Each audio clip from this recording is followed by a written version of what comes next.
11 science math की student. आज मैं आपके सामने टीचर डे पर कुछ बोलना चाहती हूँ। सबसे पहले सभी को हैप्पी टीचर्स डे। आज सर का दिन है, उनके लिए कुछ तो बोलना बनता है। सबसे पहले मैथ वाले सर, जब वो पढ़ाते हैं तो हम स्टैचू से होकर बोर्ड पर देखते हैं, और जब वो पूछते हैं समझ में आया, हम बोलते हैं हाँ, पर दिल से कहे तो एरोप्लेन की तरह ऊपर से गया है। जो फिजिक्स के कम और हिंदी इंग्लिश के टीचर ज्यादा लगते हैं, क्योंकि उन्हें डर सा रहता है कि बच्चे दूरी ना लिख दे और मेजरमेंट की स्पेलिंग गलत ना लिख दे।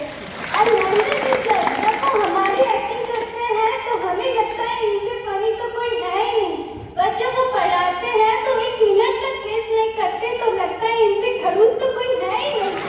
इससे उन्हें जब क्लास लगती है तो उसे ही परीक्षा मार लेते हैं। और राजमोहन जी सर जब आते हैं तो लगता है आज तो मस्ती होगी, पर वो भी हमें ज्ञान देकर ही चले जाते हैं। और जब वो